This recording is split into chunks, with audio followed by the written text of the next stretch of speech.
Hello and a very warm welcome to the Analyst dated 28th July 2026, brought to you by Vajiram and Ravi, wherein we'll be looking into the 6th set of current affairs issues along with the mains value addition article.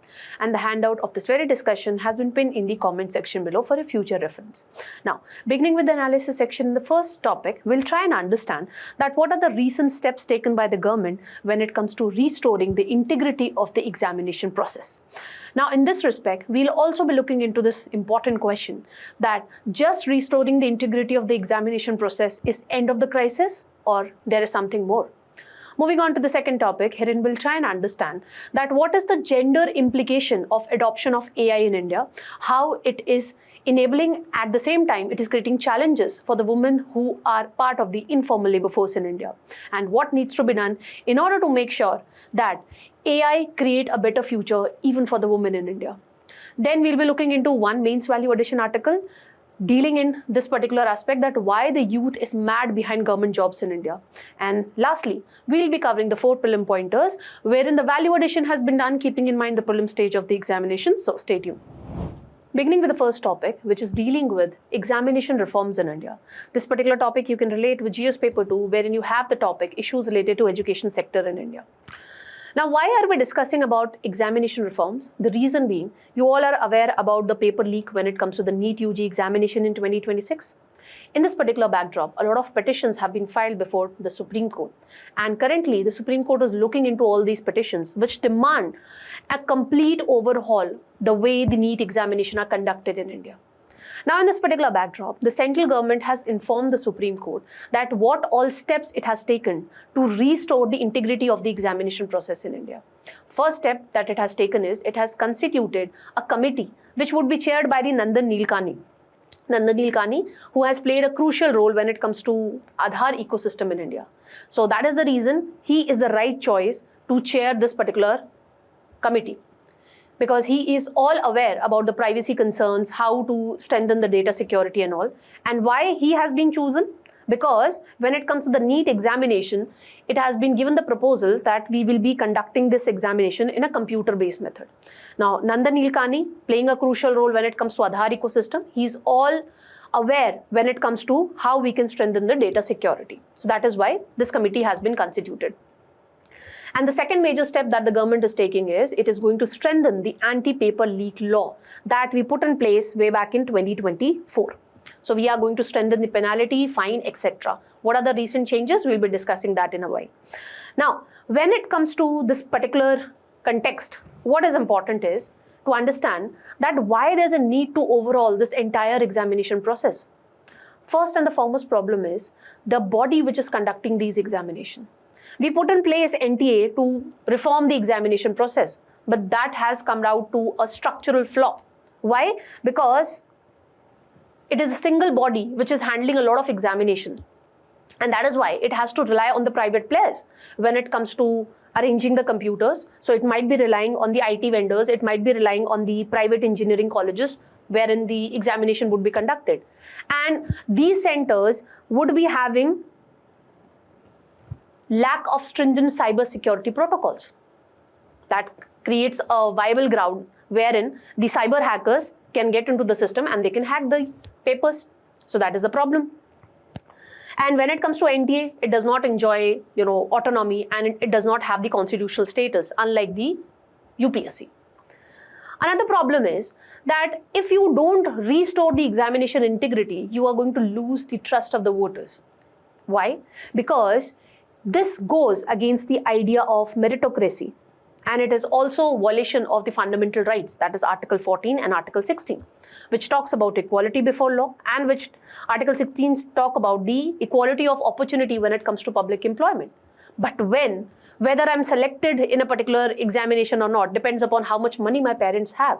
Do you think we are trying to put in place equal society? The answer is no. Because now the pressure to pass the examination is not on the candidate, but it is on the parents, that whether you can arrange the finances or not. So we need to restore the trust of the youth when it comes to this particular examination ecosystem. Otherwise, you are violating the social contract that you have signed with the citizens. Okay? And why, another reason why it is important to restore the trust is you need to understand that a lot of the candidates might be the first time graduate in the family. And for them, the only avenue to get a good job and a good life is a government examination. And the problem is the government examination are not conducted in a proper manner because they don't have that much of network that they can, effectively get into the private sector, especially when it comes to high paying jobs. So for them, the only lifeline is the government examination. But there are problems when it comes to the conduct of the examination. Another problem is macroeconomic bleed. Now what happens when there is an examination leak? Again, the examination has to be conducted and the youth is getting trapped into an indefinite preparation loop. Take for example of Bihar PCS examination and other sort of examination in different states. What is happening? Time and again, instances of leak is coming up, and just understand that how it is going to negatively impact especially the women aspirants. They fight a lot with their family to get 1 year to prepare effectively for the exam, and what happens? Paper leak.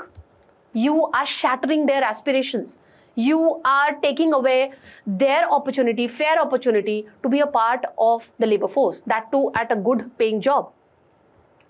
And what happens is when the youth is, spending a lot of their productive years when it comes to this preparation, we are exacerbating the demographic trap because we are not able to effectively utilize the demographic dividend that we have. And by the time they'll be getting into the labor force, maybe if they are entering into the labor force at the age of 30 or 31, then the entry pay we all know is around 10 to 15,000 rupees or maybe 25,000 rupees. Do you think it's fair? The answer is no. So we need to address this particular aspect. Then what is happening? You are making the examination process more and more unpredictable. So that is enabling the private coaching industry to thrive.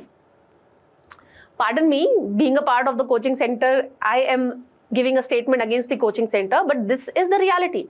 I have also been an aspirant at one time, and we are still an aspirant. So when time and instance you see that paper is getting leaked, examination process is becoming more and more unpredictable, like when it comes to 2026 prelims examination, what is happening? Do you think you are shaking the roots of the private coaching sector? The answer is no. After this 2026 prelims examination, a lot of students are now thinking that what more course I should take so that next year I should not be failing in the prelims examination at least. And I could give a fair reply to my parents that yes, I cleared the prelims examination and now I'm writing mains. So making the examination process more and more unpredictable and these paper leaks, you are in a way helping the private coaching industry to grow further. And you are not thinking about the economic burden which an aspirant who belong to poor rural background would have to witness, because their family might get into the debt trap because they would have taken a lot of loan to finance their son or their daughter's studies. But when there are instances of paper leak, the youth has to spend more time when it comes to giving that particular examination. And the family would not be able to repay that loan on time, getting into the debt trap. And ultimately, maybe that aspirant also has to take up menial jobs. So that is the problem we need to look into, because this is not enabling us to effectively utilize the productive workforce, the working age population that India has. Then another problem is, why do you think the youth is mad behind the government jobs? The reason is, we discussed right now, a lot of the aspirants are first time graduates in their family. They don't have any other avenue apart from this government jobs.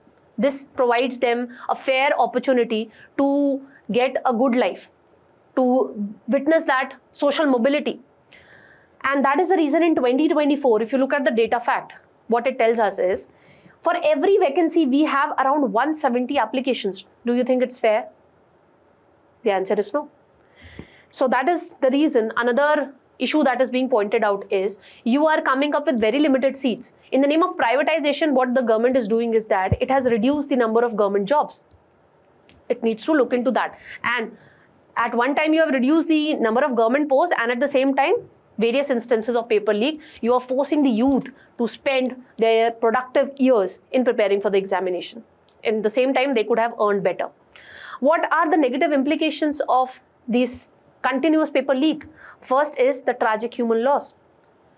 Today, newspaper also, there was a context talking about how an aspirant who could not clear the NEET examination attempted suicide.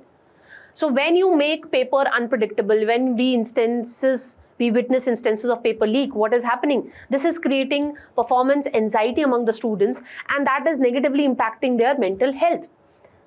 It is negatively impacting the first time graduates. It is negatively impacting the aspirations of the women candidates who fight a lot with their family to get a single chance to sit in that examination.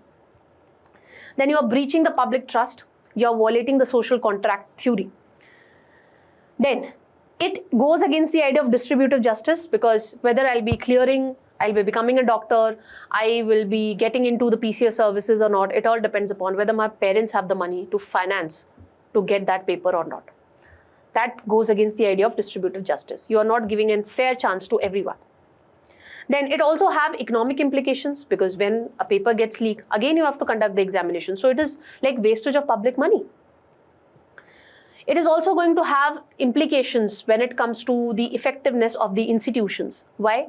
Because if the people or the candidates who paid the money and then they are becoming doctors, or then they are getting into the civil services, do you think they will be that much effective as compared to an aspirant who has actually worked hard but he could not get into the services because his parents did not have the money? So ultimately, what the government has to bear if you are enabling such paper leak instances? The institutions would have to spend more and more in providing the training to these aspirants who have get into the system by paying the money for the paper. So that is again going to add up to the administrative cost.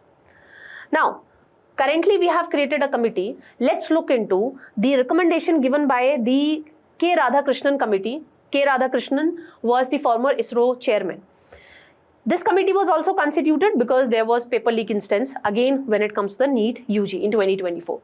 So this committee has given very good recommendations, which you can quote if you get a question on ensuring the integrity when it comes to the examination process. Once the recommendation given by the Nandan Nilekani committee would be coming up, we'll be discussing that also. But I feel that effective implementation of these recommendations would have changed the picture at the ground level. So what are the major recommendations? Firstly, when it comes to this committee, it was given this particular, it was told by the government that you have to ensure that we transform the NTA into a nimble, zero error, adaptive and integrative process. Okay, so we have to make sure that the examination process is integrative and we strengthen the functioning, or we make sure that the NTA performs in an effective manner. So to make NTA error-free, what suggestions were given by this particular committee? Let's look into that. Firstly, this committee, clearly pointed out that when it comes to NTA, although it has conducted more than 240 examinations, but it still needs to strengthen the capacity and the internal domain expertise so that we don't witness paper leak instances. Then, we need to reduce the dependence upon the third party or the outsourced agencies. For that, what the committee suggested is that we need to develop at least 1,000 secure testing centers, that too in a phased manner, in reputed government institutions, so that we don't rely more on the private parties or the third parties. Then it talked about recasting the NTA governing body and empowering it, giving it more powers, autonomy, and making it an accountable body. So if anything goes wrong, we need to hold this governing body accountable. Then it talked about appointing a Director General who should not be below a rank of the Additional Secretary to the Government of India to head the NTA, who would be having, vivid experience when it comes to the governance process. And it also talked about creating 10 different dedicated functional verticals which would be looking into that particular respect. For example, when it comes to putting in place effective testing center infrastructure, for that we'll be having a vertical. R&D ke liye we'll be having a separate vertical. Information security ke liye another vertical. When it comes to vigilance and forensics, if anything goes wrong, for that also we need to have a dedicated vertical when it comes to NTA. Going further, the committee clearly points out that when it comes to the examination leak, paper leak instances that we are witnessing, it is not a single incident. You have to look into the entire life cycle of the examination, right from the point the paper is created, how it is going to be printed, how it is stored, how it is distributed. So the vulnerability existed across the examination ecosystem. So we need to understand this, and accordingly we need to take the measures. So to address these vulnerabilities which existed across the entire examination ecosystem, the committee recommended that we should be going for computer assisted secure pen and paper testing. What does this mean? That we will be going for computer based testing? The answer is no. The committee recommends that we will be going for pen and paper based testing mode only. But when it comes to the examination paper, it would be encrypted and it would be digitally transmitted to the examination center right before the examination. Okay, and right before the examination, maybe 1 hour or 2 hours, the paper would be printed, and then we will be conducting the pen and paper mode of testing. So this would ensure that we witness lower instances of paper leak. Then it talked about Digi exam. The idea is based on the Digi Yatra that we have, wherein we go for the seamless experience that you have at the airports. So you do facial recognition, you go for Aadhaar verification. The same thing this committee has suggested when it comes to the examination, so that we can prevent impersonation. Only the candidate should be able to appear that particular exam. No other person in name of that candidate is able to go for that examination. How do you do that? You don't just go for the verification on that particular exam day. You do the verification at multiple levels. When it comes to the filing of application, when it comes to the examination day, when it comes to the admission stage, so that we make sure that the same person gave the examination and the same person is getting the admission. And for this, you need to make use of Aadhaar, biometrics also, as well as AI enabled tools for this. Like for example, facial recognition technology and all. And when it comes to the testing centers, the committee recommended that when it comes to carrying out the examination, especially when it comes to remote and underserved region, wherein the internet connectivity is not that much great. So for that, the committee recommended that let's deploy mobile testing center buses, which would be equipped with laptops and servers for the internet connectivity. And this bus would be enough to ensure that 150 candidates are able to sit for the exam. And for the examination, which involve a large number of candidates, for that, the committee recommended that don't go for the examination process on a single day, because then there could be logistic challenges. What you do, you conduct that examination in multiple sessions. But a question might come into your mind that, ma'am, if I am conducting the test on multiple days, then the paper needs to be different. So in this respect, the committee recommended that you need to normalize the scores. And what is the format that you're using for normalization of the scores? That needs to be transparent, and that methodology should be public. Okay. Then it talked about computer adaptive testing. What is this computer adaptive testing? It clearly suggests that if the candidates are not able to perform well, let's suppose in this year the paper was very tough, the candidates are not able to perform well, next year you reduce the difficulty of the paper, or you try to adjust that according to the candidate's performance. Okay, so this is something the committee recommended that we need to be striving for in the long run. Then the committee also focused upon the mental health of the students, because we discussed right now that how the limited numbers of seats is having a negative impact on the mental health of the students. So in this respect, the committee recommended that please put in place a dedicated mental health cell when it comes to the NTA. Put in place tele helplines, counseling services, and teacher sensitization programs needs to be done, so that when it comes to the teachers, they can, help the student who is facing any sort of mental health challenges, and he can refer that to some other entity, okay, for getting better mental health services. Then creating an oversight mechanism for the coaching institute is the need of the hour nowadays, because they are also adding to the mental health challenges, as well as they are also costing heavily on the pockets of the students. So to address the stress faced by the students when it comes to whosoever is enrolled in the coaching institute, and to address the financial burden of the family, the government needs to come up with an oversight mechanism for the coaching sector. And we need to improve the grievance redressal mechanism. So in this respect, the committee has recommended that when it comes to the NTA website should try and put in place a multilingual AI chat box. For example, you can use Bhashni app, which would be, and we need to put in place an interactive chatbots which would be giving the reply to the students in their own language or in their preferred language. So that way is we are trying to reform the grievance redressal mechanism also. Now, having understood that what all suggestions were given by this particular committee, let's look into the major changes which the government has stated that we are going to introduce when it comes to the Public Examination Prevention of Unfair Means Act of 2024. We have already discussed this particular act in detail in the previous Analyst, so that is the reason I'm not going into the detail. I'm just covering the changes that the government has suggested that we are going to bring in place. So we are going to enhance the penalty.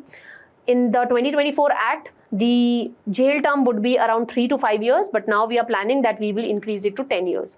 So whosoever is found being engaged in unfair means, that person would be witnessing a jail term of 10 years. Then fine or the penalty, the government is also thinking that we would be increasing that from currently 10 lakh to 10 crore. So if the fine would be high, obviously the people would not be resorting to unfair means.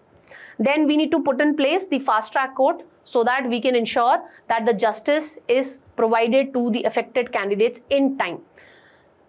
And lastly, the government is thinking that we would be putting in place the time-bound investigation provision into this amended bill so that the justice is provided within a time-bound manner. So the timeline would be around 5 months. 2 months within which the investigation, the FIR, all that thing needs to be framed and investigation needs to be carried out, and 3 months the trial needs to be completed. Now, having understood that what all steps we have taken till now and what all steps are more in the pipeline, what more needs to be done? What is your suggestion on this? Let me know in the comment section below. Do you think that the steps taken by the government is sufficient or more needs to be done? Let's look into what could be done more so that we don't witness such crises in the future. So first and foremost, you'll be suggesting that effective implementation of the suggestion given by the K. Radhakrishnan committee is the need of the hour when it comes to restructuring the NTA, the functioning of NTA, or when it comes to strengthening the testing centers, when it comes to putting in place mental health support and all. So all those suggestions needs to be effectively implemented. Secondly, effective implementation of the provisions that we are going to introduce in the amended version of this particular Public Examination Prevention of Unfair Means Act. Okay, the bill that we have introduced, whatever stringent provisions that we are going to introduce, effective implementation is the need of the hour, because when it comes to India governance mechanism, the problem is we time and again witness paper tiger syndrome. The law look very stringent, very good on the paper, but the problem is lack of effective implementation. So that is something the government needs to work upon. Then we also need to improve the training when it comes to the police or the investigation agencies. Why? Because when it comes to the paper leak instances, they are done by the cyber criminals. And when it comes to the investigation agencies or when it comes to the police forces, they are not well equipped to deal with such cyber criminals. So we need to provide adequate training to the agencies so that we can catch such cyber criminals who are engaged in unfair means. Then, do you think just restoring the integrity of the examination process is enough? Don't you think so? The youth has come on the streets not only because of the paper leak instances. It is also the outcome of the job crisis that Indian economy is witnessing right now. A lot of first-time graduates, they think that the government examination is the only way out when it comes to living a good life. So the need of the hour is that we need to restore the integrity of the examination process, but at the same time, we also need to ensure that adequate job opportunities are created for the aspirants. Because what is happening when it comes to the Indian society? We are providing skill set to them. We have opened more in school and colleges. So the aspirations of the youth has increased, but the jobs that we are creating has not been able to keep pace with the rising aspirations of the youth. And that is the reason in 2024 we witnessed that for every one vacancy, 170 applications are being filed. We need to change this particular scenario. For that, the government needs to strengthen the manufacturing sector because that is the labor-intensive sector. When it comes to the MSMEs, we need to address the problem of phenomena of missing middle. You have small MSMEs or you have the bigger ones. The mid-size MSMEs are missing when it comes to the Indian economy. So the government needs to provide incentives only to the infant firms and not to the dwarf firms. So whatever incentives are provided to the MSME, it should be for the initial 5-7 years, and then the incentive needs to be taken back, so that we are creating this necessity for the MSME that it has to grow in size. And that ways we'll be able to realize the economies of scale. Then the government also needs to focus upon the secondary agriculture, which deals with adding value to the agriculture products that we are creating, basically focusing upon the food processing industry, talking about the agriculture tourism. So these are the areas where the government needs to focus upon, so that we can ensure that quality jobs are created, and the pace at which the quality jobs are created is able to match the rising youth aspirations in India. Then we need to put in place an oversight mechanism when it comes to the coaching centers. So the government should be capping the fees that is being charged by the coaching centers. We need to penalize the institutions which are involved in paper leak instances, and we should be curbing misleading rank guarantees, so that the aspirants, especially from the rural background, they are not lured towards such coaching institutes which are making false claims and ultimately leading to debt trap when it comes to their families. So this is something that needs to be addressed. Proper regulation for the coaching center should also be there. And we need to go for participatory democracy. So on a constant basis, the government should be taking the feedbacks from the students, not just when the students or the youth is on the street. Okay, the government should constantly take the feedbacks of the students as well as the teacher and the people who are, a crucial part of ensuring the integrity of the examination process. Only then we will be able to ensure that there is continuous improvement in the examination process. And lastly, we should be adopting the international best practices, which talks about the example of China, which takes stringent actions against the individuals or any entity which is engaged in paper leak instances. This is the sad story when it comes to India. We hear the paper leak instance of 2024, we hear the instance of paper leak in 2026, but how many individuals or agencies actually locked up in the jail? The answer is negligible. So that is the problem. We need to take stringent actions against such individuals who are engaged in paper leak instances, just like China. That's all that we need to know when it comes to this particular topic. I have framed a practice question for you people. So based on the discussion that we have, I'm sure you will be able to write this particular answer. With this, let's move on to the next topic. Now, beginning with the second topic, which is dealing with the aspect of gender implication of AI-led framework. This particular topic you can associate with GS paper 3, wherein we have the topic of employment as well as the technology, that is AI. You can also relate it to women issues in GS paper 2 also. Now, a write-up has appeared in the Hindu which asks a very valid question, that when it comes to the AI-driven transformation that we are witnessing in India, do you think this AI is going to add to India's inclusive growth story, or it is going to widen the socio-economic structural inequalities in India? Now, the article clearly points out that when it comes to India, majority of the women are engaged in the informal sector. Basically, they are engaged in agriculture or they are associated with MSMEs. So let's try and understand that how AI is acting as an enabler when it comes to the agriculture. So we have various examples wherein AI is trying to enhance the agriculture productivity in India. For example, for improved delivery or for targeted delivery, we have created AgriStack, which is creating digital farmer identity, linking that with the land record. The crop details would also be available. So the government would be having this idea that what all crops are being grown and what is the cropping intensity in India. This is enabling targeted delivery of inputs, credit and advisory services. Then AI has enabled us to move in the direction of precision farming. Precision farming is enabling us to realize the idea of resource use efficiency. You talk about water, you talk about fertilizer. It can be delivered based on what is the actual demand of the crop. Based on that, we can go for irrigation system. For example, we have Internet of Things enabled drip or sprinkler irrigation system, which is enabling us to save more water as compared to the flood irrigation method, which is used in majority of the agricultural land in India. Then it is also enabling us to do effective pest management. For that, we have the Plantix app. Now, Plantix app, how do you get to know that what is the disease which is affecting that particular crop? All you have to do is click a photo of that particular plant, and the Plantix app would be telling you that what is the disease which has infected this particular crop, and accordingly what is the treatment that needs to be done. Then we are also providing AI-based crop advisory.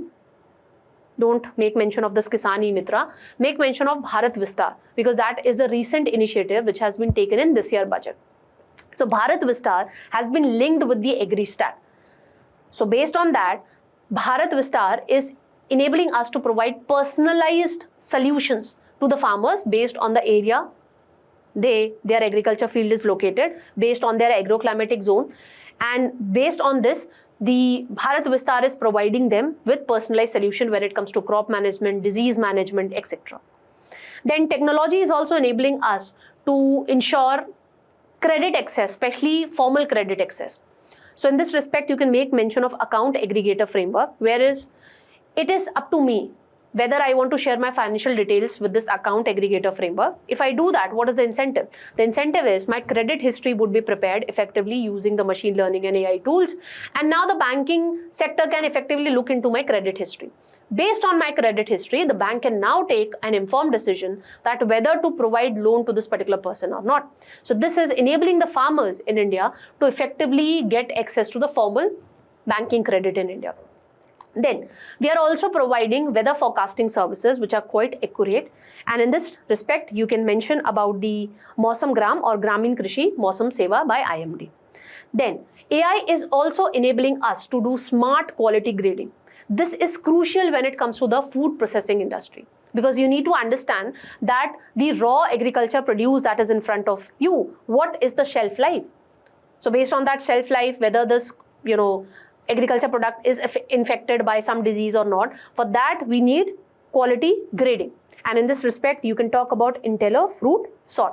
So it would be doing 360-degree view of that particular fruit, and based on that, based on the quality, based on the shelf life, it would be deciding the prices, and accordingly the quality sorting would be done, looking into the color and texture and all. So this enables us to enhance the export competitiveness also. Then AI is also being used to effectively forecast the demand. So in this respect, you can talk about the Reliance Retail. Reliance Retail has effectively connected with more than 40,000 farmers. And how it is using AI in this respect? So based on the AI tools, it would be looking into that what is the shelf life of this particular agriculture product. And based on the shelf life, the estimation that has been done using the AI tool, it would be deciding the price. If the shelf life is less, then it would lower down the price, and that would enable the Reliance Retail to sell off that particular agriculture product early. Whereas when it comes to the agriculture product, wherein the shelf life is quite high, then it would be keeping it in the cold storage infrastructure. So that leads to effective inventory management. Okay, so that goes a long way when it comes to reducing the post-harvest losses when it comes to the agriculture sector. And in the long term, it helps us in addressing the volatility in the prices when it comes to the agriculture products. Now, when it comes to AI, how it is enabling us to realize the idea of inclusive growth. So there are various examples in this respect also. So when it comes to the governance domain, you can talk about the Samadhan Didi, which is a AI-powered tool. What you have to simply do, if you have any complaint related to a government department, ministry, okay, what you have to simply do, you have to go to Samadhan Didi, you have to tell the problem, and it would be asking you certain questions, and based on the question only, it would figure out that this grievance relates to which government department or ministry. Because it is, being collaborated with the Bhashni app, so it is going to give you the response. It would be able to have a conversation with you in multiple language, at least in 22 plus languages, because 22 plus languages are being supported by the Bhashni app. So this is going to reform the grievance redressal mechanism when it comes to India. And this is also good for the women when it comes to the informal workers. If let's suppose they have applied for certain licenses or any problem they are facing when it comes to any government department, they can go to Samadhan Didi, they can raise their grievance in their own original language, and it is the work of the Samadhan Didi to figure out that this complaint relates to which government department.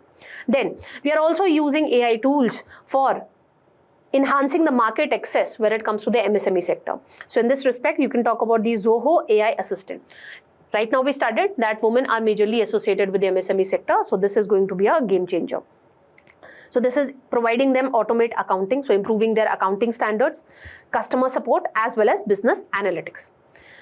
Then AI is also being used to make the life of persons with disability or Divyangs much easier. In this respect, you can talk about the Microsoft Seeing AI, which is a free AI tool by the Microsoft, which is used to read the text, identify objects, and narrate the surroundings, giving a better life experience when it comes to the visually impaired users in India. So when it comes to the women workers also, they would also be benefiting if they are suffering from visual impairment. Then we are also using AI to provide quality education. When it comes to the women in India or girls majorly, you know that majorly the families send them to government schools, wherein the education is basically imparted in the English languages. So therein translation is a problem for them.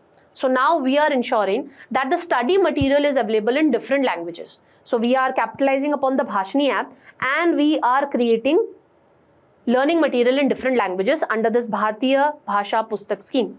So this would enable the females, especially when it comes to the school level, this would enable them to improve their learning outcomes. Then in the healthcare domain also, we are using the AI for effective analysis of the diseases. You can give example of Nirmaya's AI breast cancer screening treatment. Okay, so it enables us to effectively screen the breast cancer related cases, hence improving last mile healthcare delivery. So these examples we can associate with women workers as well and the female girl child also. But what are the challenges which the women are facing? First and foremost, digital illiteracy, digital divide. So herein you can quote the statistics given by the Oxfam India in its 2022 report that when it comes to women, they constitute merely 1/3 of the internet users in India. So we have put in place AI tools, but women don't know how to actually use those. Then when it comes to the ORF, Observer Research Foundation, it carried out a study and it found out that when it comes to women farmers, they are not very well integrated with the formal APMC mandis. So that means they are dependent upon informal markets and intermediaries. This simply implies that they are not able to make use of ENAM. Okay, so when it comes to accessing to a wider consumer base, that is not available to women agriculture farmers. So that is something we need to work upon. Then when it comes to the AI tools, majorly they are based on English language. So that is again a problem because when it comes to women, they face problem when it comes to speaking English language. So this is leading to digital colonization. And another problem is there when you talk about the Plantix app also. This is something you can talk with respect to women farmers. When it comes to the Plantix app, it has been created, this AI tool has been designed keeping in mind the Western agriculture data set. So at times the Plantix app is not able to effectively identify the disease. So that is another problem. You have not created the AI tools based on the Indian agriculture data set. This is something, the challenge that you can write when it comes to the problems faced by the women farmers in India. Then women might be a victim of the black box syndrome or the algorithm bias that we witness when it comes to AI. If I'm using AI tool for hiring, the AI tool would be telling me that don't hire a female employee. So when it comes to the female workers, they might get unrepresented when it comes to the labor force. Then when it comes to the AI, it is widening the gap between the large firms and the MSME. Right now we studied women are engaged in the MSME sector because when it comes to the large firm, they have the finances, they can get these best AI tools. But what about the MSMEs? They already struggle when it comes to making the profits. So because of the high adoption cost, the MSME might not be able to make better use of the AI tools, which are enabling the large firms to do effective demand forecasting. For example, Reliance example we discussed right now. It is enabling them to do quality grading effectively, but that is not available when it comes to the MSME. They cannot effectively do the demand analysis. Then it is also going to lead to labor displacement, especially when it comes to the informal sector, because AI would be taking up repetitive jobs, which are usually done when it comes to the informal sector, hence negatively impacting the women in the informal workforce, because as highlighted by the ILO 2018 report, more than 80% of the women who are working in India, they are associated in the informal sector, agriculture as well as MSME. Now what needs to be done? So article suggests very good way forward that you should be incorporating in any answer wherein you get the question AI and women. First and foremost, to ensure that they are not displaced because of the AI, we need to provide them skilling. And in this respect, Gen AI Nari is doing great work. It is providing the skill set to the women, especially in the small towns in the artificial intelligence, so that they can get better job opportunities. Now, the article suggests that we need to be doing gender impact assessment. It's not like just you have put in place AI tool, it is enough. You need to look at what is the scenario at the ground level and what is the gender implication of AI tools. For that, on a constant basis, we should be doing gender impact assessment. We need to analyze that how AI systems are affecting economic opportunities for women, how it is affecting welfare access, and how it is affecting the safety of women and girls, and whether effective grievance redressal mechanisms are available in the regional languages or not. Okay, so on a constant basis, we need to do the assessment of this particular fact, that how AI is impacting the life of the woman in India. Then we need to move in the direction of gender responsive budgeting, that we are already doing, but the writer has suggested that you need to do with respect to whatever expenditure you are doing for promoting AI in India. So whenever you are making expenditure for promoting AI ecosystem in India, you should be doing gender responsive budgeting. Basically, you have to give answer to these 4 questions. Which woman would be benefited? Which is the specific barrier that this expenditure is going to address? How the outcome would be measured? Okay, how you are going to move in the direction of outcome budgeting?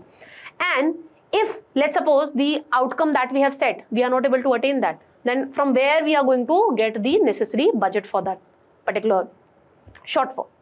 So these are the 4 major questions based on which the gender responsive budgeting for whatever expenditure the government is doing on promoting AI ecosystem needs to be done.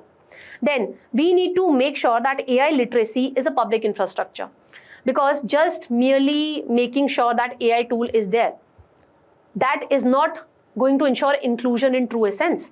For that, we need to make sure that, let's suppose, we have put in place training program when it comes to providing financial literacy to the women. You need to look into this fact that whether this training program was designed keeping in mind the time constraint which a woman working in informal sector has to face. Was it designed keeping in mind the literacy level? So you cannot go with one size fits all approach when it comes to the digital literacy programs.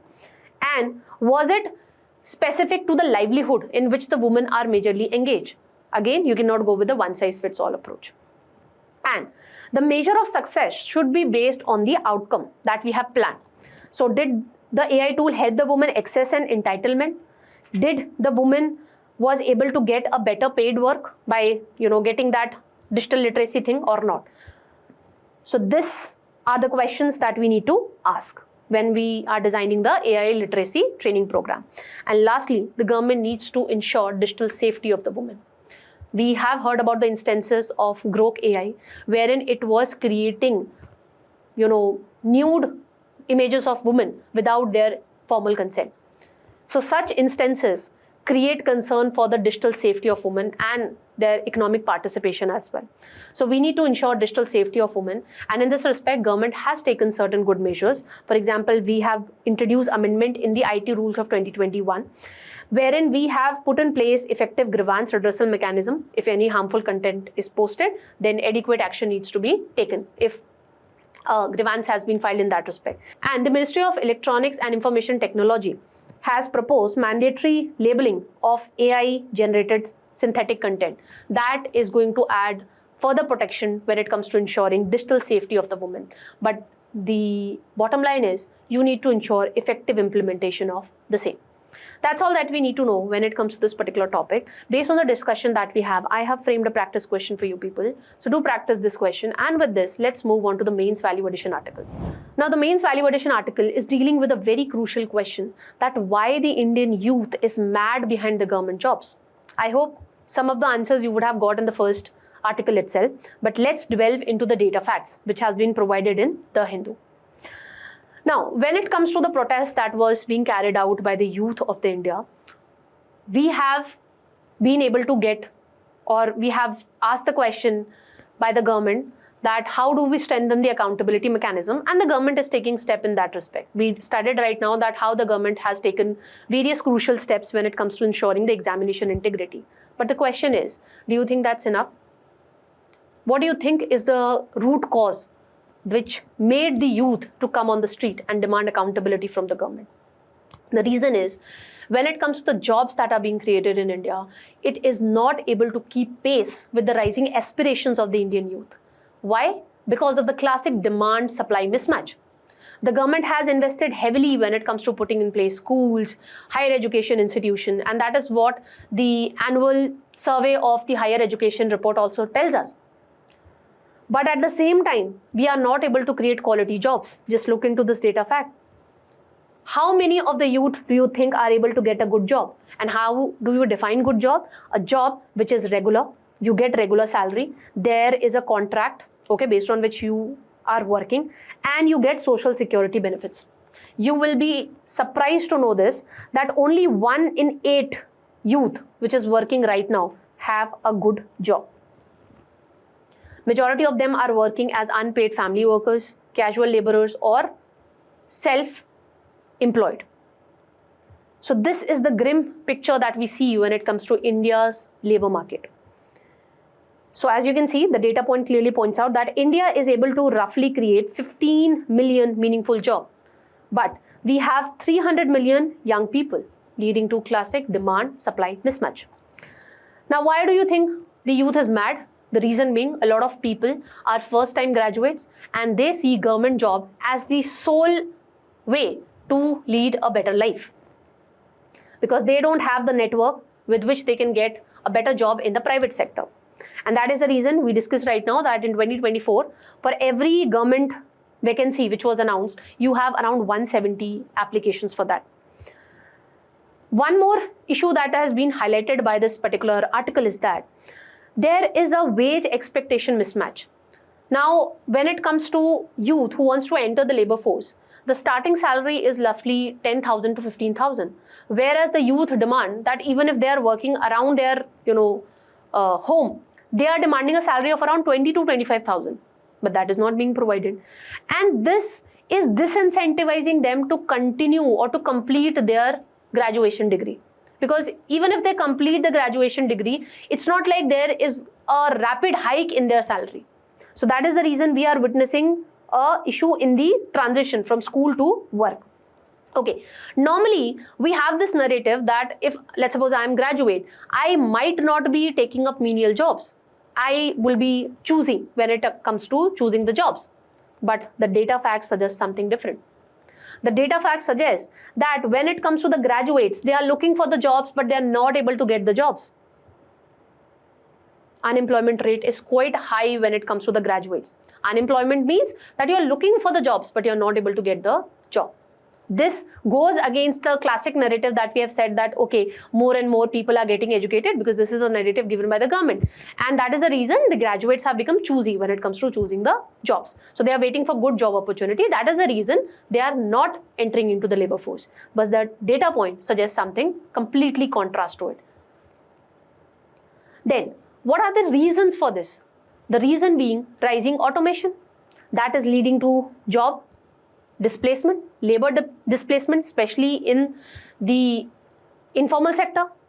Then another problem is the dismal public investment done by the government when it comes to health, when it comes to the education. It is far below the target that we have set for ourselves. You talk about education or you talk about health. And at the same time, when it comes to the government, it is more incentivized to do investment in the fiscal infrastructure rather than focusing upon building the human capital. So the article ends on this particular note that the grassroots problem is that you need to create more jobs, and the rate at which the jobs are being created, it needs to keep pace with the rising aspirations of the youth. Till then, the problem is not addressed. Even if you restore the integrity when it comes to the examination process, the grassroots picture is not going to change until and unless you create more meaningful, good jobs. So for that, what you need to do? You need to focus upon secondary agriculture. You need to focus upon addressing the problem when it comes to the manufacturing sector. All these suggestions you can write if you're writing an answer on the labor scenario in India or the labor market scenario in India. With this, let's move on to the prelim pointer segment. Now, beginning with the prelim pointers, the first article is dealing with what is going to be the next chapter for the Education Ministry. Because we all know that the previous Union Education Minister has resigned because of the protest that was taking place at Jantar Mantar. And currently, Prahlad Joshi has taken the charge of Union Education Minister. In this particular respect, let's try and understand that what are the reforms which should be brought when it comes to the education sector so that we can further improve the learning outcomes in India. This particular topic, again, you can relate with GS paper 2, issues related to education sector. Now, the first reform which the article suggests is that we need to put in place Nipun Bharat 2.0 version.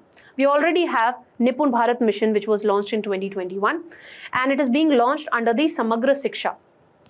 The objective is simple, that we have to make sure that by the time the child reach class 3rd, he is able to effectively read the text and is able to solve basic mathematical problems. Now, who is going to be the target group? The children who are aged between 3 to 9 years, and which are the classes that we are going to target from Bal Vatika till the time the child reached the 3rd class. Now, what is the learning approach? Play-based, child-centric, etc. Now, why there is a need to bring in second version of Nipun Bharat? The reason being, Niti Aayog in its report of 2026 rightly point out that even today, 35% of children who are at class 5th, they are not able to read the text which belongs to class 2nd. And 60% of them are not able to solve a basic division problem. So in this particular respect, the article talks about that given the fact that some improvement has been made, but at the same time, we still are witnessing learning poverty.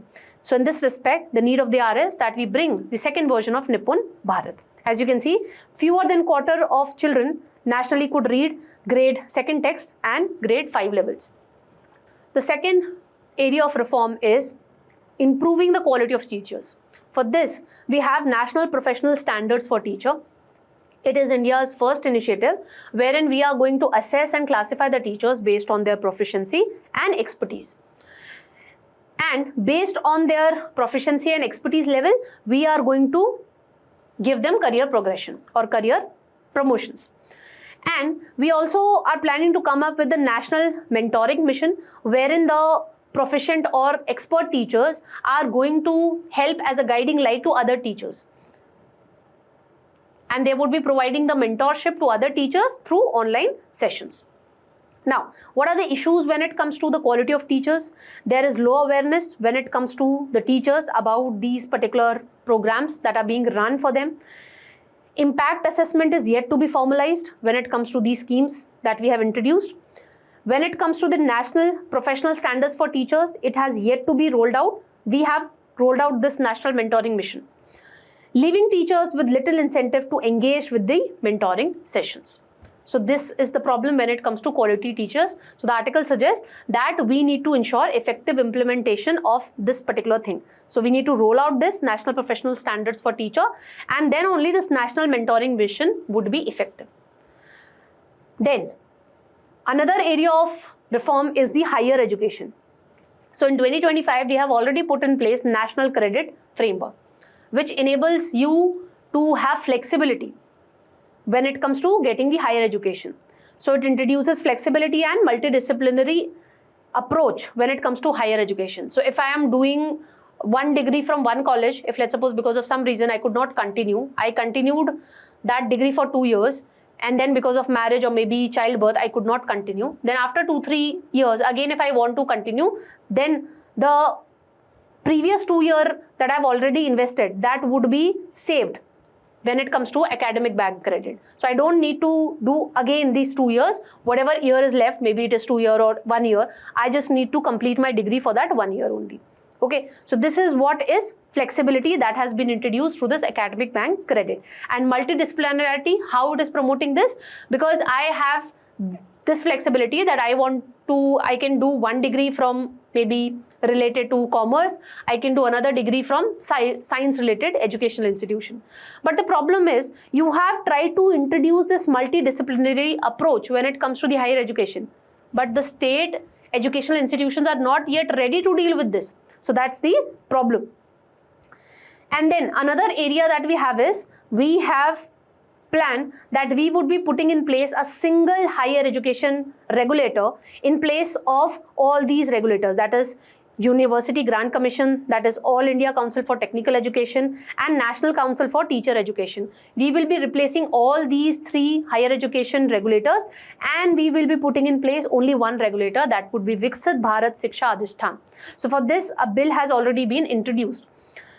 And in this bill, we have also talked about that we will be creating 3 different councils to regulate 3 different functions, and these 3 councils would be associated with this particular apex regulator only. So we'll be having a regulatory council, which would be looking into the regulation of the higher educational institution. Then accreditation council would be there, which would be providing the ranking to higher educational institutions based on their performance in based on different parameters.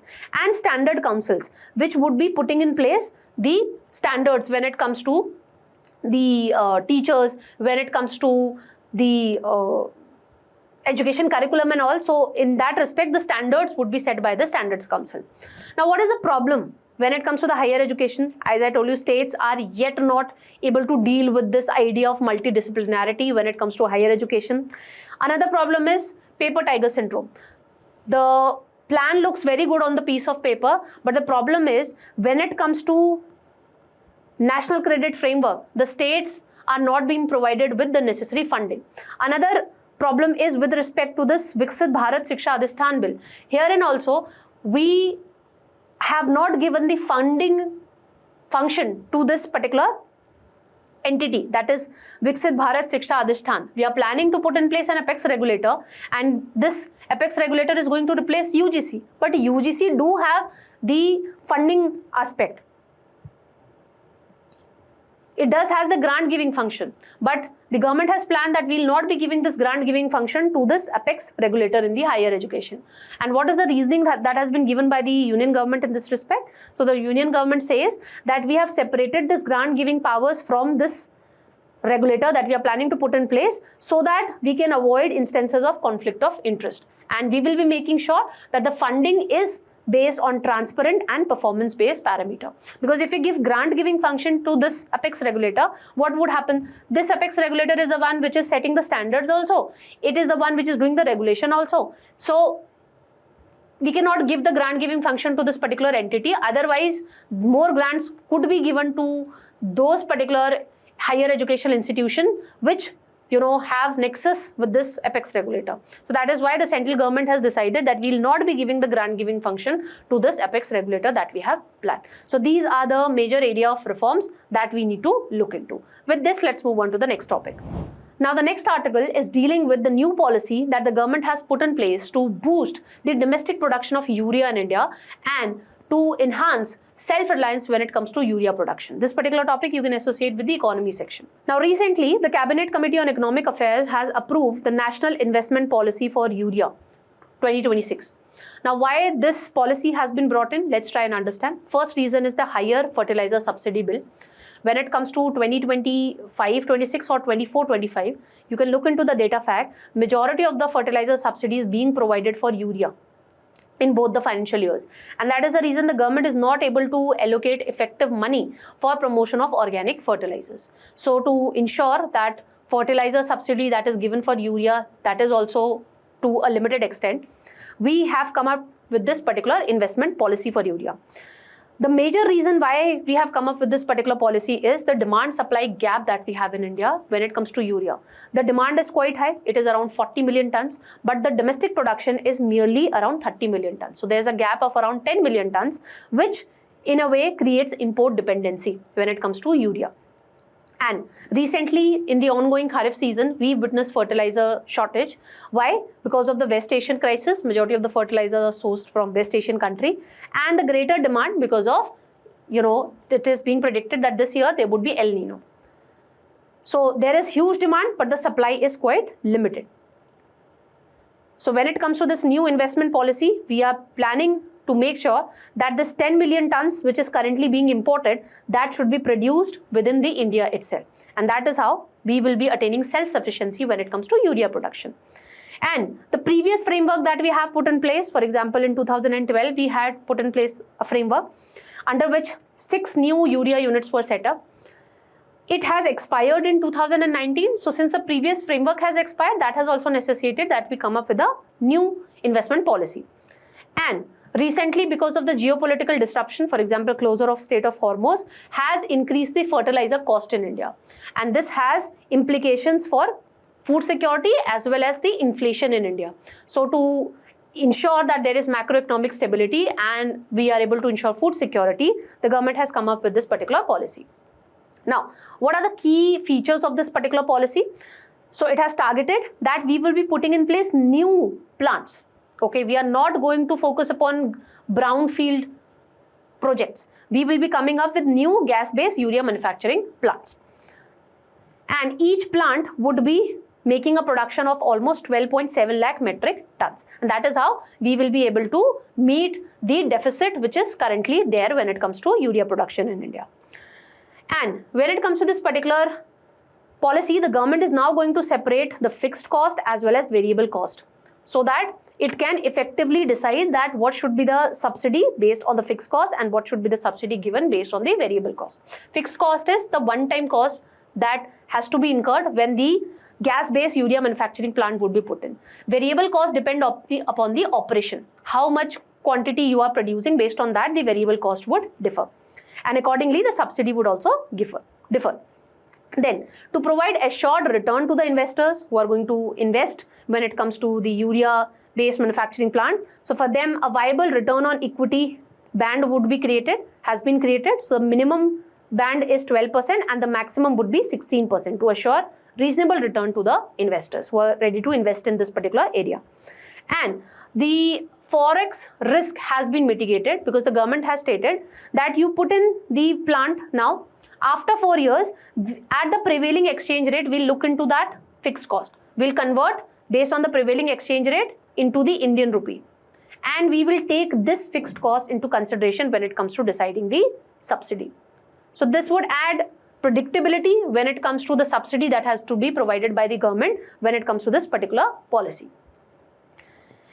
And unlike the previous policy that we have, for example, in 2012, previously, the focus was on expansion or revival of brownfield projects. But when it comes to this particular policy of 2026, we are only and only focusing upon putting in place new plants, okay, new gas-based urea manufacturing plants. So this is the difference. Then the policy is also going to enhance the financial viability, because we are not focusing upon brownfield project. We are going to focus upon new manufacturing plants for production of urea. And we have also ensured protection from foreign exchange fluctuation. So that would help us in saving of almost 250 crore for each plant. And under this particular policy, the government has created a level playing field for both the private as well as the government sector. Everyone can participate. What are the other initiatives that are associated with fertilizer, especially the urea thing? So the government came up with the neem-coated urea to ensure that the nitrogen is released into the soil at a very slow pace. And this would ensure that the urea, which is heavily subsidized for the agriculture sector, that is not diverted for industrial purpose. Because a lot of urea that was subsidized by the government for agriculture purposes was getting diverted for industrial purposes. Then we came up with the idea of urea gold, which is sulfur coated urea. Again, it is designed to ensure that sulfur deficiencies are addressed when it comes to the Indian soil, and better nutrients should be provided to the soil, enhancing soil fertility. Then we also came up with the liquid nano urea, which was developed by IFFCO, which is one of the major player when it comes to the cooperative sectors. And this would reduce the physical requirement of conventional bulk urea. So small quantity would be leading to greater results. And we also have One Nation, One Fertilizer scheme under the Pradhan Mantri Bharatiya Jan Urvarak Pariyojana, wherein all the fertilizers would be sold under a single brand name, that is Bharat. This would reduce the brand-based preferences among the farmer, thereby ensuring that the fertilizer distribution is equitable. The government, to enhance soil fertility, is also promoting integrated nutrient management, which ensures judicious and scientific integration of organic fertilizers also. Okay, judicious integration of organic fertilizers or chemical fertilizers and biological inputs so that the soil gets necessary nutrients. But when it comes to this liquid nano urea, why it is not a major success, why the farmers are not adopting this nano urea thing? The reason being that there was controversy related to its efficacy as well as the results. Okay, there is concerns regarding the efficacy that it is going to have on the crop health. That is all that we need to know with respect to this particular article. Let's move on to the next one. Now recently, the Supreme Court has come up with this idea that we might be creating certain guidelines which is going to regulate the conduct of the police when it is managing mass demonstrations. This particular article you can relate with the prelims, that is fundamental rights as well as mains also. The Supreme Court is of this view that right to peaceful protest is absolutely guaranteed under the Indian Constitution, under Part 3rd of the Indian Constitution, and if police excesses are committed when it comes to managing the large scale demonstration, this would be looked into because discipline is integral to democratic process. Now in this respect, you need to understand that what are the fundamental articles which deals with the right to peaceful protest. So the right to peaceful protest is not explicitly mentioned in the Constitution, but it is derived from Article 19. So in Article 19, Clause 1, Subclause A, you have been provided with freedom of speech and expression. Article 19, Clause 1, Subclause B, you have been provided with the right of peaceful assembly without arms. And Article 19, Clause 2 enables the state to put in place reasonable restrictions when it comes to this freedom of speech and expression and when it comes to right to peacefully assemble.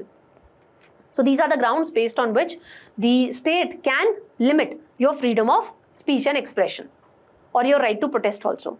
Now what are the legal safeguards or the framework that we have put in place already? So we have Bharatiya Nyaya Sanhita, wherein an assembly of 5 or more persons become unlawful only if the common object involves criminal force, resisting law, committing an offence or compelling others through force or threat. Then we also have Bharatiya Nagrik Suraksha Sanhita, wherein we have section 163, under which the authorities can impose prohibitory orders to prevent the protest in specified areas where it is necessary to maintain the public order.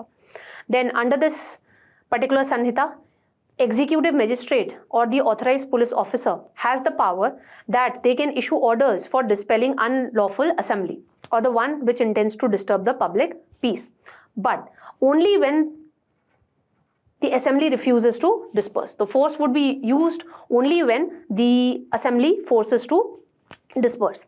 Then we have National Human Rights Commission Manual on Human Rights for Police Officers, which again states that the democratic policing must protect both the public order as well as the citizens' right to protest. The similar has been stated by UN Basic Principle on the use of force and firearms. And we also have Code of Conduct for the Police in India, which again state that minimum force should be used and that too when it is necessary. Before that, advice and warning needs to be given. Persuasion needs to be used. What are the relevant Supreme Court judgment with respect to right to peaceful protest? So we have Anita Thakur versus State of J&K in 2016, wherein the Supreme Court stated that excessive police force violates the fundamental rights, and that is why police action should be reasonable and accountable. We also have Bharatiya Kisan Shakti Sangathan versus Union of India, 2018 judgment of the Supreme Court, wherein the court stated that we need to balance the interest of the local residents with those of the protesters. And for that, the police need to devise a proper mechanism that how we can ensure limited use of an area so that the local residents' life is not getting impacted and the protesters who are using peaceful means for protest, their right to protest is also not getting hampered.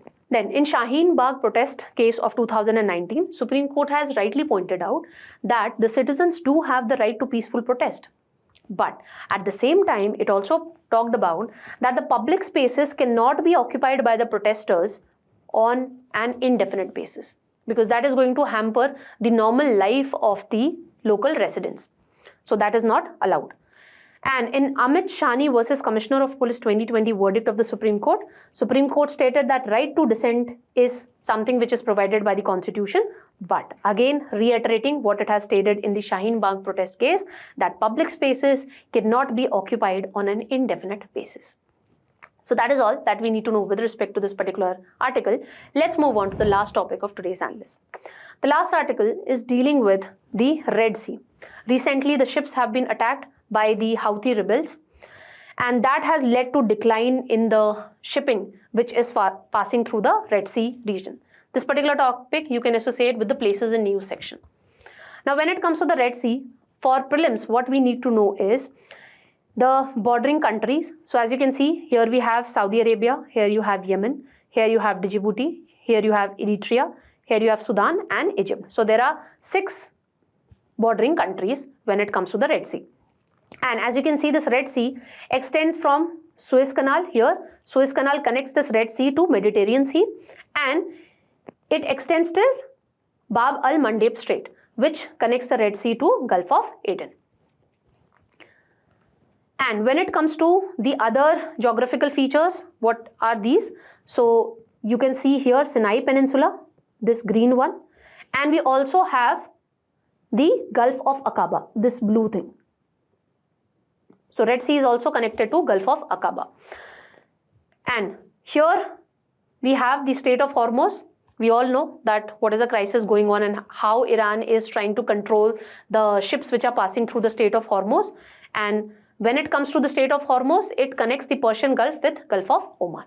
So that is all that we need to know in today's analyst. Quiz would be coming right up next, so don't forget to practice the quiz and please check your knowledge. Till then, keep smiling, keep learning. Have a great day, all of you.